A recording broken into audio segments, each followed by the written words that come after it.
what happens after death? Before death,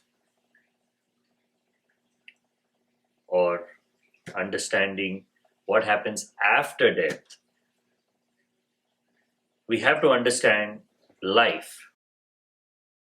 Because if we don't understand life, then we will not understand death. What do we know about life? What are we told about life? That it's a process. It is time bound. It has a definite beginning. It has a definite ending. There is birth. There is death. And everything that happens in between is life. We wake up in the morning and we go to sleep at night. Sleep is rest. Dream is just the mind going through its routine of cleansing or understanding or revisiting the experiences of the day. What we do during the day is more important than what happens in the dream. So the more we understand what's happening during the day, the more we break down life, processes of life, physical objects, and try to see what they are made of, try to see how they function, we are understanding life. All this is a lie. This is not life. This is a concept. Our attempt, our feeble, limited attempt to try and understand a phenomenon that is simply beyond comprehension, to know analytically, to know experimentally. Life is meant to be known and can be known only experientially. Only when something is at stake, life reveals itself. If you ask life to reveal itself and you are not putting anything at stake, you just want to be a spectator. You want life to tell you what it is without it changing you, without it touching you, without it involving you, is to ask life to lie to you. That is what we've been doing mostly. We think we are inquiring into the nature of reality. We think we are inquiring into the fundamental processes of life. But in actuality, we are simply exploring our own minds, limits of our own imagination. In every field, in art, music, literature, physics, maths, we have been exploring our own world, thinking that we are exploring and understanding life. There is some truth to this exploration because we are also an expression of life. We are also a phenomenon of life. Mind is also an extension of life. But it is not life. It is an expression. We can stand in front of a beautiful painting and we can analyze it in our own way. We can create a model of understanding of what that painting represents. And we can also try and understand a little bit about the mind of the artist. But to expect to know the artist by just analyzing his painting is stupidity. We have to accept at some point in time that knowing the painting doesn't automatically mean knowing the painter. Because the painter can paint anything. What he has painted there is just one small moment of thought. He's just put there. That's about it. What is he? What is he capable of painting? Where did he come from? Where is he going? We don't have answers to any of those questions. It's the same with life. We think we know life, but everything we know about life is just knowing an expression of life through models and interpretation. Again, completely time-bound. Universe had a beginning. It's going to have an end. Life has a beginning. Each human being takes birth in this way, dies in this way. And we are extremely confident of our models of interpretation because they represent the most basic understanding of something that is just useful to communicate with each other. Our models of interpretation are not meant to illuminate life, are not meant to make us understand what life is.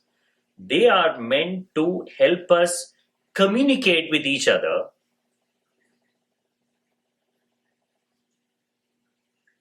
using a language that is common and familiar. That's what science represents. Why do we prefer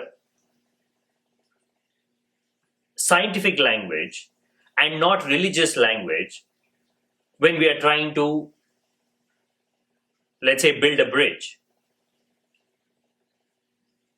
We can use language however we want, but why do we use the language of physics? It's not because it's the truth. It's not because that is what life is, that is what existence is.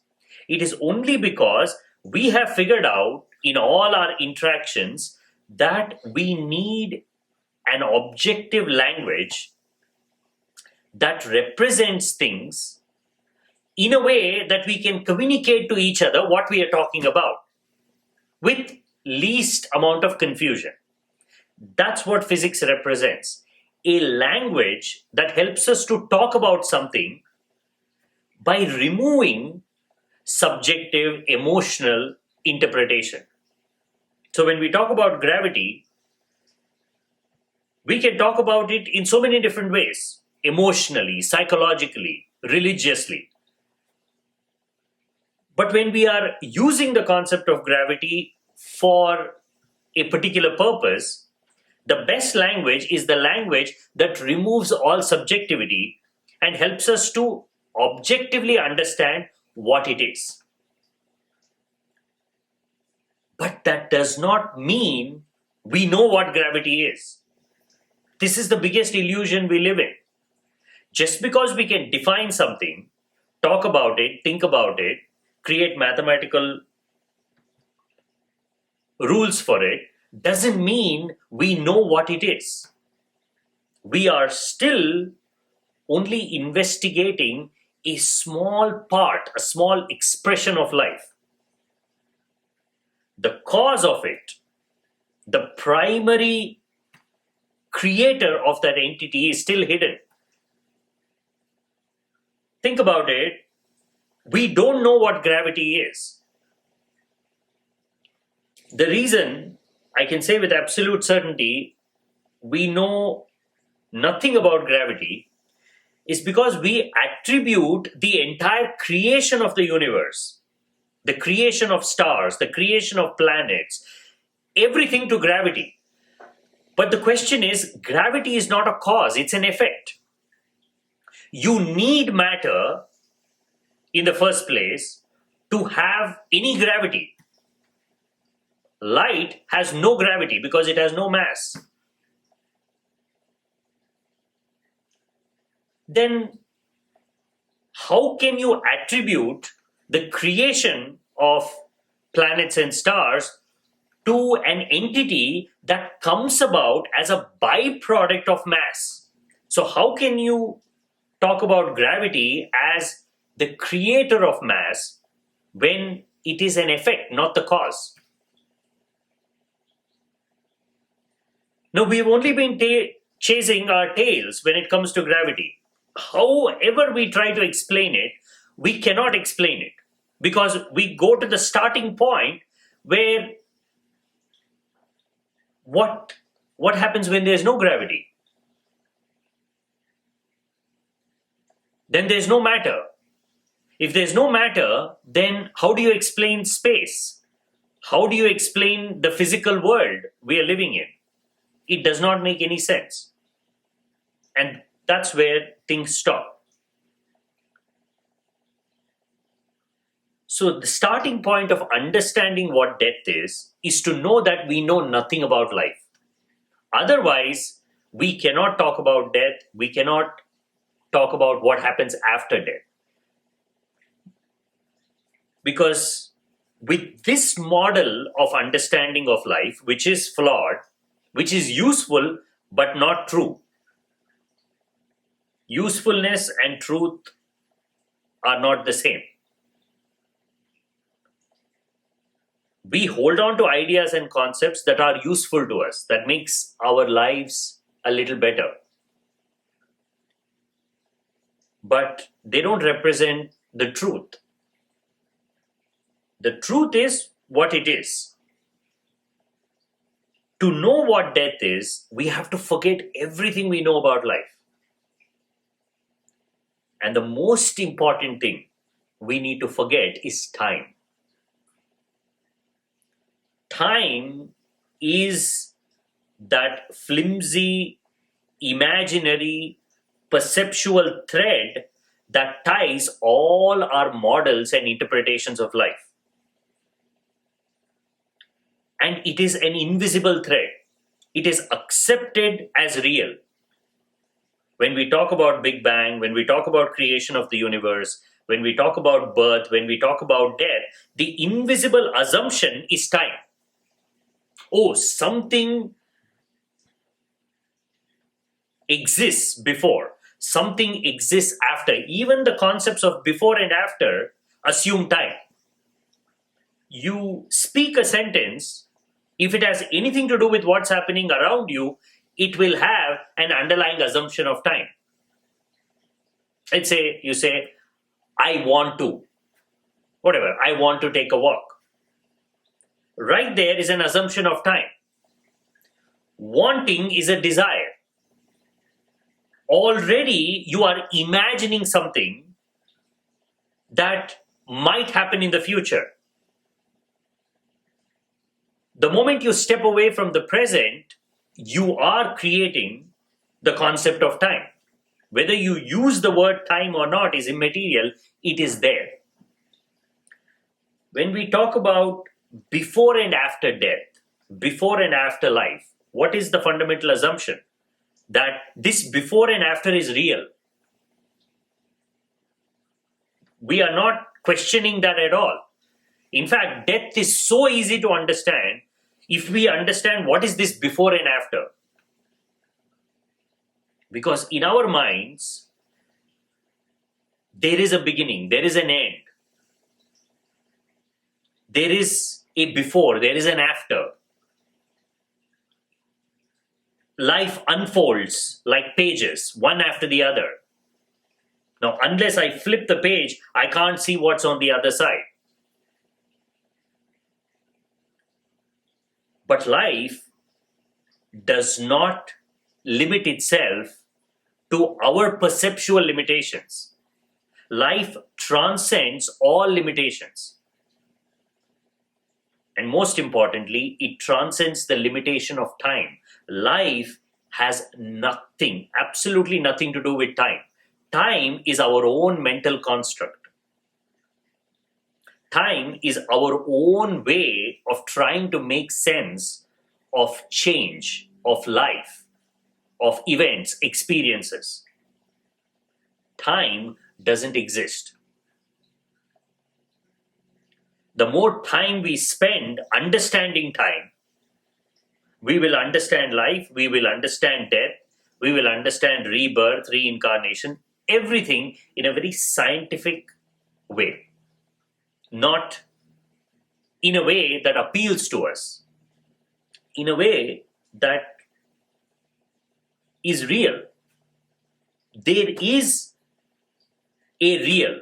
We are living in reality. That should never be forgotten. Our experiences are perceptual. Physicality is perceptual. Space is perceptual. Time is perceptual. Everything we experience is perceptual, except for one thing: the experience of the self, the experience of I amness, the quiet, witnessing self that is always there. Now, that is real. So, you are real. Your experiences appear to be real because you are real. But except for you, that I, that self, that consciousness, everything else is passing. Everything else is momentary, transient. And they are all ideas. Now ask the question, what happens after death? Exactly the same thing happens as to what happens before death. Because this before and after business does not exist. What you are occupied with, what your mind is occupied with, is your reality. What you are identified with, your fears, your desires, your attachments, your detachments, that is your life. There is no beginning and end to it. You are in it. As long as you're in it, life is not a chapter that will end. It is a circle that will just keep coming back again and again and again. Same experiences, slightly different ways of perceiving it. You will wake up the same morning. It's not a different morning. It's exactly the same morning. But in your mind, it's a new day. Why? Because you have a calendar. Why? Because yesterday was Tuesday, today is Wednesday, so it must be a different day. See, these are all concepts we have. But life keeps telling us, no, I'm not different. It's exactly the same. You are going through the same cycle. Now, why are you going through the same cycle of day and night? Why aren't you experiencing something completely different? Why isn't sometimes your day 24 hours and sometimes 48 hours? Because you are a pattern. Your mind is a pattern. Your body is a pattern. Your desires are a pattern. Everything that you're experiencing is a pattern in your mind. The patterns simply repeat themselves till you figure out that it's a pattern and get out of it. As long as you are stuck in that pattern, there is no life in terms of birth and death. There is life in terms of experiences. One experience after another, after another, after another. And death is just one other experience. Just like you dream about things, you imagine things that don't even exist, you also imagine about death that doesn't exist. Death is the most paradoxical entity. In fact, it's one of the easiest things to dismiss. Philosophically, it will take 2-3 sentences to completely destroy the idea of death. It does not take much at all. But still, it feels real because we mistake dying for death. Dying and death are two completely different things. Dying is part of living, it's not death. When someone is dying, they are still living. It is still an expression of life. But when they die, you're not seeing death. You are seeing still an expression of life, which is the body. Where are you seeing death? You never objectively see death. We have never experienced death. At least that much we know. Even those who talk about near-death experiences, they talk about near-death, not death. Because you cannot talk about death. What does it even mean? You can only talk about experiences. You can only talk about something that you can remember. And if death is something that you can remember, that you can talk about, then how can it be death? Death is such a simple paradox, an illusion, that it does not have any basis in reality. If I can experience death, then I have to be something above and beyond death. And if I am not something above and beyond death, I can never experience death. If I cannot experience something, then what the hell is it?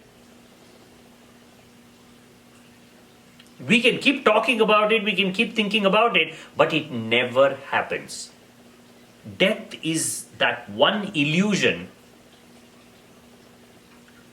that kind of dictates and explains to us what life is. But it's an illusion. Because it's an illusion, anything explained as time-bound, beginning and ending, is an illusion. Because beginning and ending itself is an illusion.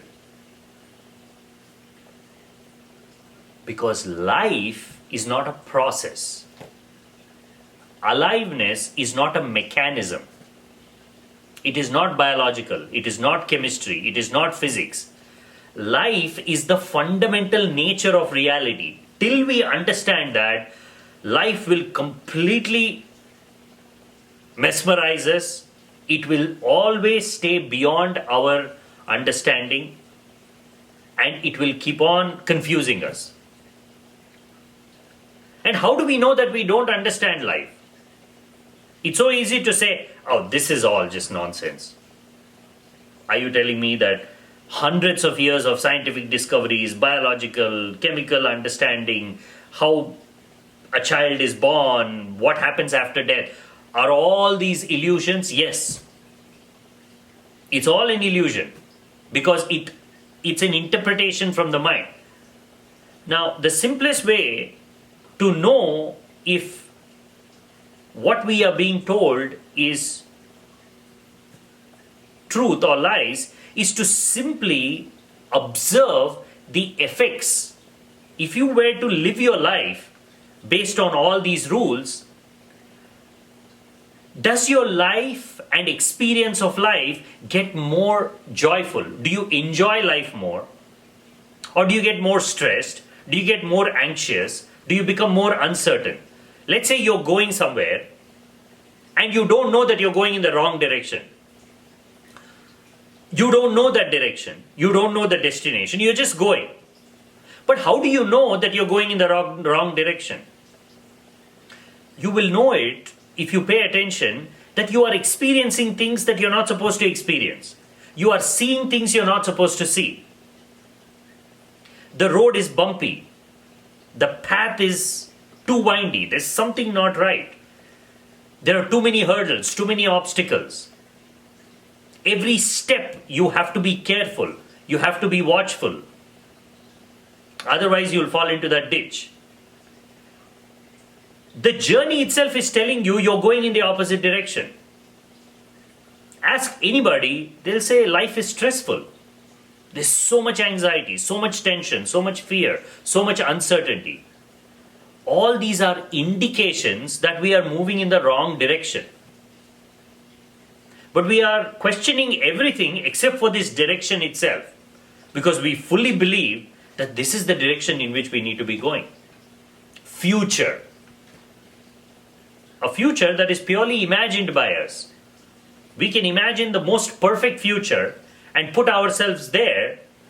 As long as we are in the habit of imagining, we will not enjoy that future. We will be trying to create a better future, and if we cannot create a better future, we will be destroying that present in the hopes of creating something better. Human beings are cyclical in that way. We don't know how to be in the now. Because we don't know how to be in the now, we keep on changing things around us. And we don't even care we are changing things for good or bad. We just like changing things. Because that is where we find our certainty. If we cannot find certainty in the now, then the only way to find certainty is in change. That is what humanity represents. That is what life is for us. Do you have a plan for life? Do you have some goals? Are you working towards it? Yes. Then you're okay. Then you are in the right track. If you don't have any plans, if you don't have any goals, if you don't know what you're going to do tomorrow, then you're in trouble. But this has nothing to do with life.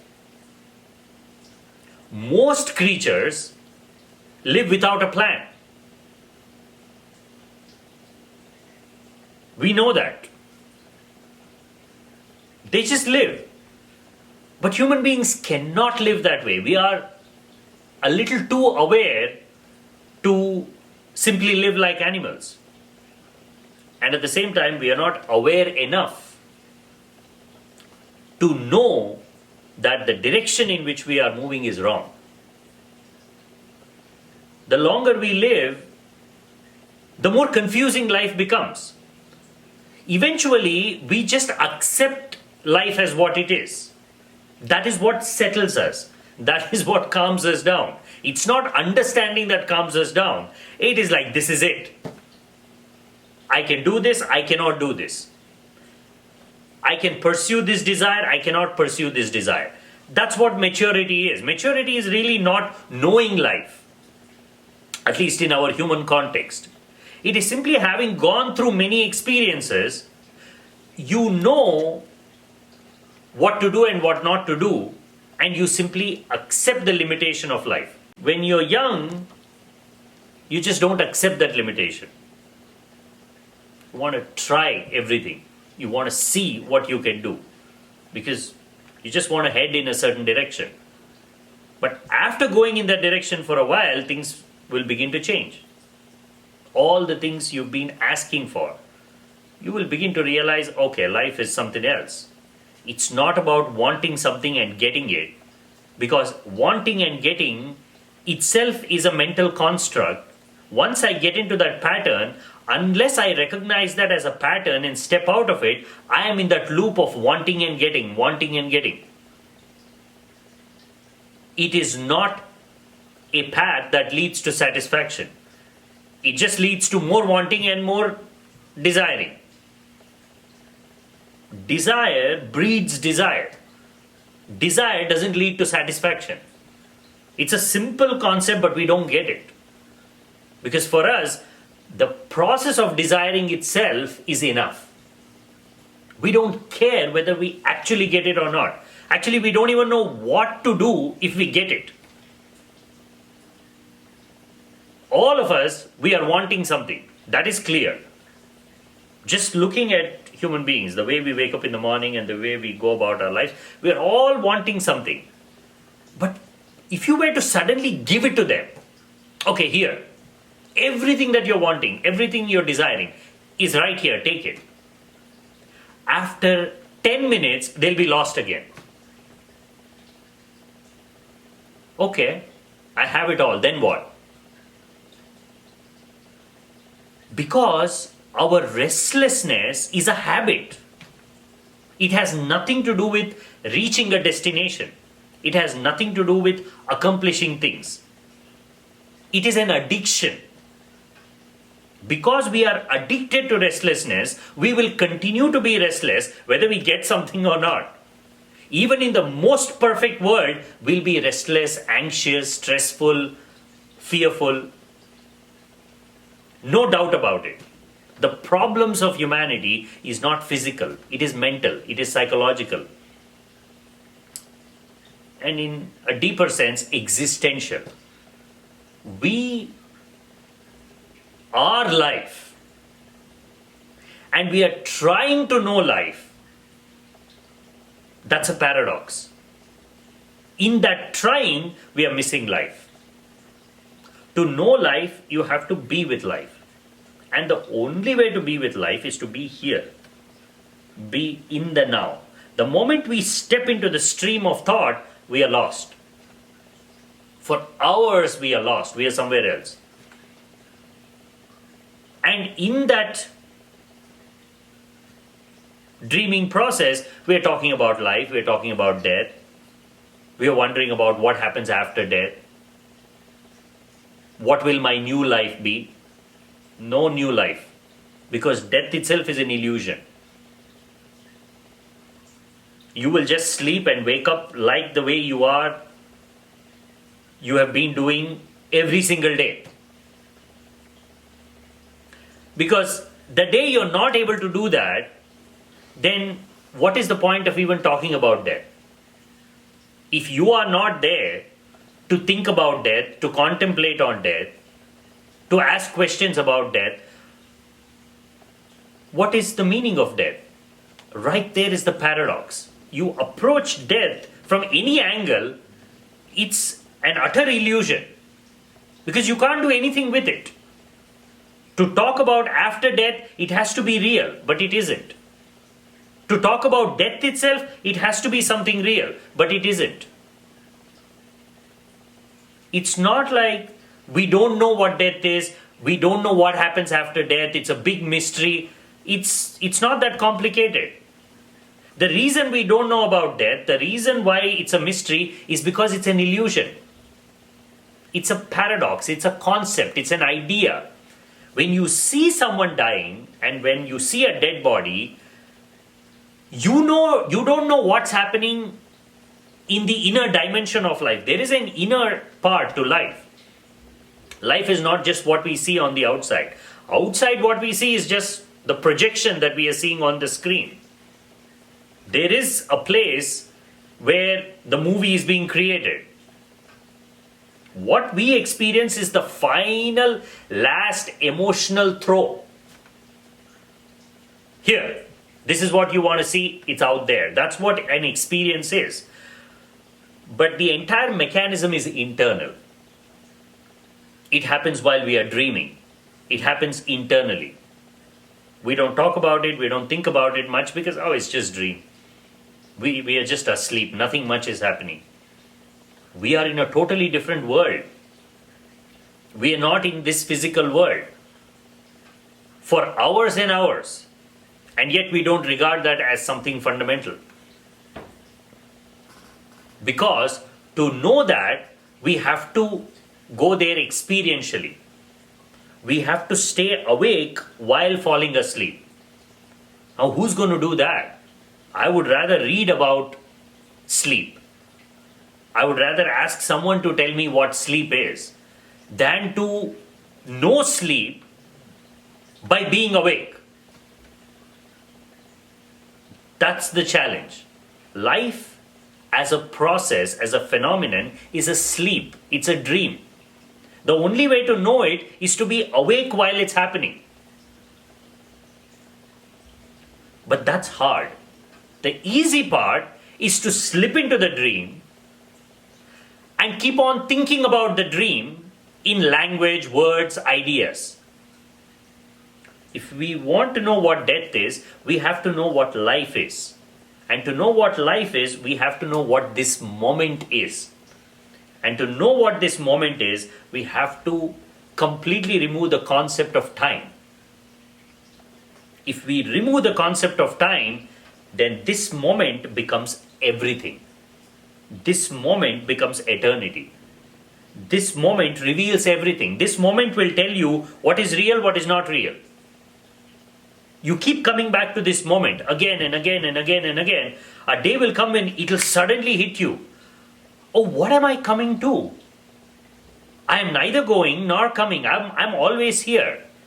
The only unchanging, immovable part is I am. Everything else is changing. Sometimes I'm here, sometimes I'm there. Sometimes I'm thinking about this, sometimes I'm thinking about that. Sometimes I'm asleep, sometimes I'm awake. Sometimes I'm talking about life, sometimes I'm talking about death. But I am. I always am. When I come to the present moment, the most obvious thing that is there is me. And I completely miss it because I'm always there. Think about it. Wherever you go, you are there. Whatever you do, you are there.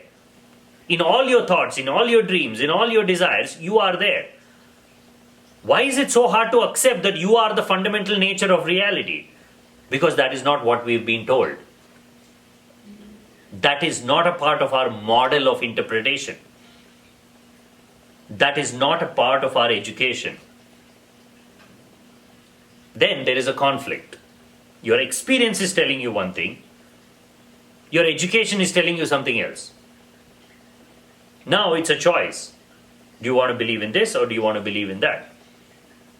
Because it's easier to believe in borrowed knowledge because it has the support of many people. We simply go with it. It is harder to say, even if I'm the only person who's right, I am right because I know this experientially. Unless you know something experientially, you will not have the confidence to say everybody is wrong. We all are wrong, but we all know what life is when we come to the present moment. It is an experience we're all going through. But there is an unchanging part to it. Now, that has to be the answer. If there is an unchanging watchfulness, then that removes the whole concept of death. Because the concept of death depends on time, depends on change.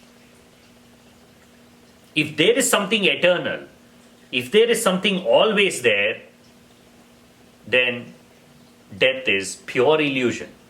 But that's what it is. Life is. Life cannot be destroyed. Life cannot be touched. Life is aliveness, consciousness. It is the fundamental nature of reality. It is that fundamental nature of reality that creates the perceptual limitation of space, time, matter, energy. These are all perceptual limitations. Space itself is a perceptual limitation. Space is not fundamental. The fundamental nature of reality is limitless. Space is limited. You can only do so much in space. But in consciousness, there is no limit. Space can be created. Worlds can be created. Because creation is just a moment of thought there. It is not a physical thing. Creation is like that. Because the fundamental nature of reality itself is consciousness, is aliveness. If something is alive without needing a body, without needing matter, without needing energy, then what are we talking about? What are we imagining death to be? If life is life, it is not a process, then how can death exist? If life is a process, then death is real. But if life is fundamental, like the air you breathe, like the ground on which you walk, the sky that's above you, if life is the fundamental nature of reality, more real than all the things that you're experiencing, then there is no escape. The only escape is to know life, is to become life, is to be closer to life. Death doesn't mean anything. Death is a momentary glitch, a momentary gap, and that too perceptual. Immediately you're thrown back into life. You think you're dying, but you're not dying. You are, again, the process is continuing. Sleep, wake up, sleep, wake up. To know death, we just have to know this moment.